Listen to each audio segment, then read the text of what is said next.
Bonjour à tous, on se retrouve dans cette seconde partie de l'émission Dessine-moi un studio consacrée à DreamWorks SKG. Dans la première partie, nous avions abordé la partie cinéma du studio. Cette fois-ci, nous allons parler de ses filiales. Tout d'abord, parlons du logo. Un logo très connu et marquant avec l'image d'un petit garçon pêchant sur un croissant de lune. Il a été imaginé par Spielberg qui souhaitait avoir un logo qui rappellerait ceux de l'âge d'or d'Hollywood. Il fut dessiné par l'illustrateur Robert Hunt, un nom très connu dans l'édition, qui utilisera son fils William comme modèle.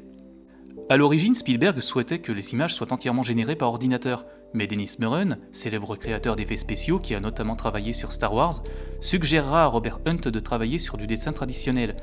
Celui-ci dessinera à la main les nuages jalonnant le logo et redessinera par-dessus les photomodèles de son fils, le tout étant ensuite retouché numériquement grâce au magicien d'ILM. Une musique originale composée par l'immense John Williams se chargera d'accompagner l'ouverture de chaque film produit par DreamWorks. Le lancement du studio s'est d'emblée accompagné d'une division pour l'animation dirigée par Jeffrey Katzenberg, mais aussi d'un label musical, DreamWorks Records, ouvert en 1996 et dirigé par David Geffen, le pape des managers musicaux en Amérique. Il s'était illustré dans la production cinématographique en ayant sorti des films comme Beetlejuice ou Entretien avec un vampire. Sa société de production Geffen Film Company fut d'ailleurs aspirée par DreamWorks dès 1994, mais il fermera 4 ans plus tard. Le logo de DreamWorks Records a été créé par le grand dessinateur de pop art Roy Lichtenstein, dont ce fut la dernière œuvre avant son décès. La société profitera des talents de nombreux artistes comme George Michael, Elliott Smith, Hills ou encore Randy Newman. Ils sortiront les bandes originales des films de DreamWorks, bien que certaines BO sont parues sous d'autres labels. DreamWorks Nashville, une annexe qui a ouvert en 1997 dans le Tennessee, sera consacrée à la musique country. Le label n'a pas vraiment rencontré le succès escompté, il sera vendu en 2004 à Geffen Records, le label d'origine de David Geffen affilié à Universal Music, puis sera dissous. DreamWorks Nashville lui survivra 2 ans avant d'être vendu à son tour à Universal. Go Fish Pictures est une filiale créée par Jeffrey Katzenberg en 2000. Il s'agissait d'un label consacré aux films d'art et d'essai et à la distribution de films étrangers sur le territoire américain et mondial. Le studio n'a pas vécu assez longtemps pour sortir assez de films, 5 seulement ayant rejoint le label. Millennium Actress de Satoshi Kon, Ghost in the Shell 2 Innocence de Mamoru Oshii et l'adaptation en live de Cashern réalisée par Kazuaki Kiriya sont 3 films japonais produits par des studios différents qui furent sortis dans le monde entier grâce à Go Fish. 2 films seulement ont été produits par le label. The Prize Winner of Defiance Ohio de Jane Anderson, un film biographique sur la vie d'une femme au foyer, et Génération RX de Harry Possin, qui est un superbe film sur le manque de communication entre parents et adolescents et sur le refuge de ceux-ci dans la drogue. Go Fish Pictures s'éteindra en 2007. L'échec financier de Génération RX fut considéré comme étant la cause de la fermeture du studio. Il y eut aussi un projet de distribution mondiale par DreamWorks du film Le Voyage de Chihiro de Hayao Miyazaki, probablement sous la bannière de Go Fish Pictures, mais le studio perdit la main face à Disney. Une des ambitions des pontes de DreamWorks était que la firme devienne une major hollywoodienne à même de concurrencer Universal. Il est normal que le studio distribue lui-même ses films et que le logo de DreamWorks apparaisse sur le dos des VHS ou des DVD. Ce fut la United International Pictures, une entreprise londonienne déjà distributrice pour Paramount et Universal, qui se chargera des sorties cinéma et vidéo européennes. Par conséquent, un éditeur à part s'occupe de la gestion vidéo. Il s'agira de la DreamWorks Home Entertainment, qui fermera ses portes en 2006 lors du rachat de DreamWorks par la Paramount. Pour les ressorties en DVD ou en Blu-ray, ce sera donc le logo de la Paramount qui sera utilisé, en lieu et place de celui de DreamWorks sur la tranche des jaquettes. On commence à attaquer les gros morceaux avec DreamWorks Interactive, qui était la division consacrée au développement de jeux vidéo, créée en mars 1995.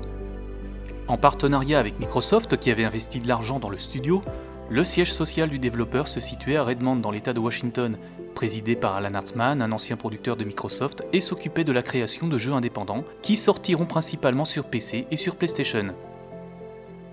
Le studio sort ses premiers jeux en 1996, mais ceux-ci n'obtiennent qu'un succès modeste. Parmi les jeux notables, il y a bien évidemment la saga Medal of Honor, jeu de tir à la première personne se déroulant pendant la Seconde Guerre mondiale. Coécrit par Steven Spielberg et bénéficiant des conseils militaires du vétéran Dale Dye, que vous avez pu voir dans beaucoup de films, le jeu fut un immense succès, ouvrant la voie aux jeux de guerre réalistes, mais il sera dépassé en termes de technique et de jouabilité par la licence rivale Call of Duty. Il y a eu des jeux originaux comme Neverhood, un jeu d'aventure entièrement réalisé en pâte à modeler comme Platypus. Taifu Wrath of Tiger, un jeu d'arts martiaux animaliers qui a subi plusieurs changements pendant son développement et dont les storyboards de Ryan Vernon inspireront l'univers de Kung Fu Panda. Faire un film avec Steven Spielberg, un jeu particulier sur PC qui vous met dans la peau d'un réalisateur, dans lequel vous devez réaliser un film mettant en scène Quentin Tarantino et Jennifer Aniston, avec une notion de gestion du budget prévisionnel et de l'équipe du tournage qui sera repris dans le jeu The Movies de Lionhead Studios. Notez que les scènes en prise de vue réelle ont d'ailleurs été réalisées par Spielberg en personne. Enfin, il y a eu plusieurs jeux adaptés de la licence Jurassic Park, parmi lesquels Jurassic Park Trespasser. C'est le plus gros échec financier de DreamWorks Interactive qui avait largement dépassé son budget pour ce jeu-là en particulier. Le jeu est moqué à cause de l'intelligence artificielle des dinosaures qui est défaillante, rendant l'expérience de jeu involontairement jubilatoire. La faute à un manque de supervision du projet qui avait engagé des gens qui ne savaient pas encore comment développer sur de la 3D ou sur du jeu vidéo en général. L'échec de Trespasser fut l'élément déclencheur ayant conduit Spielberg et les pontes de DreamWorks SKG à se désintéresser du domaine vidéoludique. Il faut tout de même reconnaître que Trespasser est un jeu novateur pour l'époque, en permettant aux joueurs d'évoluer dans un monde en 3D, en l'occurrence Isla Sorna, le site Bed-Ingen, qui lui est totalement ouvert. En dehors des jeux Small Soldiers sur PlayStation, il n'y a eu aucun autre jeu adapté d'une franchise DreamWorks, les jeux Shrek ou Fourmise ayant été développés par d'autres studios comme Infogrames ou Activision. En 1997, DreamWorks Interactive signe un partenariat avec Electronic Arts, qui éditera Medal of Honor, mais les échecs successifs des autres titres du studio lasseront DreamWorks SKG de l'industrie du jeu vidéo, et il décide de revendre intégralement DreamWorks Interactive à Electronic Arts en février 2000, qui récupère les droits de la licence Medal of Honor. Le développeur est ainsi rebaptisé EA Games Los Angeles, tandis qu'Alan Hartman et les employés basés à Redmond sont déployés dans d'autres unités de Microsoft. Désormais sous la bannière d'EA Games, le studio sortira surtout des suites à Medal of Honor ainsi que des jeux dérivés de la franchise Command & Conquer.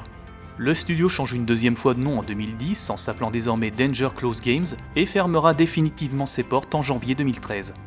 Parmi les jeux en développement avant le rachat par EA Games et qui n'ont finalement pas vu de jour, il y a eu Ghost in the Machine, un projet particulier conçu par Mike Kennedy pour le développeur Presage Software. Le joueur devait sociabiliser avec un programme nommé le Ghost. Celui-ci devait être doté d'une intelligence artificielle lui permettant d'apprendre des choses et de développer une personnalité en fonction de ses interactions avec le joueur. De ce fait, le scénario devait avoir plusieurs cheminements selon l'évolution du programme et des réponses données par le joueur, permettant ainsi une rejouabilité infinie. Le projet fut tué dans l'œuf lorsque Steven Spielberg demanda à Presage Software de développer un scénario autour du Ghost, plus orienté aventure et axé sur une équipe de soldats reprogrammés. 3 producteurs se succédèrent et après 2 ans de développement, entre 1994 et 1996, DreamWorks finit par stopper le financement du projet, qui n'avait alors plus grand chose à voir avec son idée d'origine. Pour terminer sur le domaine du jeu vidéo, DreamWorks avait conclu un partenariat avec Sega et Universal pour créer la franchise GameWorks. Il s'agissait d'une enseigne qui faisait à la fois salle d'arcade et bar-restaurant, et qui devait se déployer partout dans le monde. L'enseigne a fait faillite et a rouvert plusieurs fois. La franchise s'étant développée dans plusieurs villes des États-Unis, très peu de sites sont encore ouverts aujourd'hui. DreamWorks a vendu ses parts de l'opération en 2001, le seul site encore en activité est celui du centre-ville de Seattle. Passons à présent à la filiale de DreamWorks qui a duré le plus longtemps, DreamWorks Television. Il s'agit, vous vous en doutez, de la division de production télévisuelle de DreamWorks, fondée en décembre 1994 et qui s'éteindra en septembre 2013. À ses débuts, le studio conclut un partenariat avec la chaîne ABC, qui sera cassée en 2002 et remplacée par NBC. Depuis le rachat de DreamWorks SKG par Paramount en 2006, les droits de diffusion et de sortie vidéo des séries produites entre 1996 et 2008 appartiennent à la compagnie. DreamWorks Television a connu des hauts et des bas en termes d'audience, certaines séries ont très bien fonctionné tandis que d'autres n'ont pas réuni assez de spectateurs pour un renouvellement. Beaucoup de séries n'ayant qu'une ou 2 saisons sont donc tombées dans l'oubli, et ce malgré la diversité des programmes proposés. Séries médicales, policières, sitcoms, des séries historiques ou de science-fiction, et très peu de séries animées en partenariat avec DreamWorks Animation. Commençons par celle-ci. Il y a eu une adaptation télévisuelle du film Evolution d'Ivan Reitman, coproduite par le studio français Dick. Toon Sylvania, une parodie hommage des films de la Hammer et plus spécialement de la créature de Frankenstein et de son géniteur. Le Roi de Las Vegas, une série en 3D créée par Jeffrey Katzenberg, qui est une parodie animalière des sitcoms. Et enfin, Invasion America, une série créée par Steven Spielberg et Harvey Bennett, vétérans de la franchise Star Trek, qui aborde très sérieusement le thème de l'invasion extraterrestre, avec pour protagoniste un adolescent mi-humain, mi-alien. DreamWorks a produit 2 versions de la série, l'une étant censurée et réservée pour les chaînes enfantines, l'autre non est réservée à un public plus mature. Pour les séries notables en prise de vue réelle produites par DreamWorks, il y a eu Spin City, créée par Bill Lawrence, une excellente sitcom avec Michael J. Fox dans le rôle de l'adjoint au maire de New York. La série a duré 6 saisons. Las Vegas, avec James Caan et Josh Duhamel, est une série policière se déroulant dans le casino Montecito à Las Vegas. La série durera 5 saisons, a eu du succès dans ses premières années, mais faillit déjà être annulée avant la 4e saison. La production de l'ultime saison fut mouvementée, avec le départ de James Caan, remplacé par Tom Selleck, et la grève des scénaristes qui a conduit à l'annulation de 3 épisodes. Freaks and Geeks est une série se déroulant dans un lycée et abordant des questionnements d'adolescents pendant cette période. La série n'a pas eu un franc succès, mais elle est devenue culte au fil du temps, proposant un regard sans condescendance sur le mal-être adolescent et a révélé des acteurs comme Linda Cardellini, James Franco ou Seth Rogen. Band of Brothers, créé par Steven Spielberg et Tom Hanks, est une série se déroulant pendant la Seconde Guerre mondiale après le débarquement et suit la Easy Company pendant l'investigation des Alliés en Europe. Superbement réalisé et écrit avec sensibilité, Band of Brothers est basé sur les récits qu'ont fait les survivants de la Easy Company et a connu un immense succès lors de sa première diffusion. Une suite sera produite en 2010, The Pacific, qui se concentre sur le débarquement en Normandie.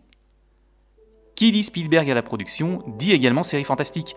On peut compter les Medium, Taken ou Disparition en VF, et surtout Falling Skies, une série de science-fiction avec Noah Wyle qui parle de la résistance humaine face à des extraterrestres, les rampants, qui ont réduit l'humanité en esclavage.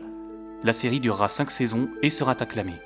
DreamWorks Television a su mener sa barque pendant une vingtaine d'années, mais fermera ses portes en 2013 en étant englobée par Amblin Television en pleine production de Falling Skies, diffusée sous la bannière d'Amblin à partir de la 4e saison.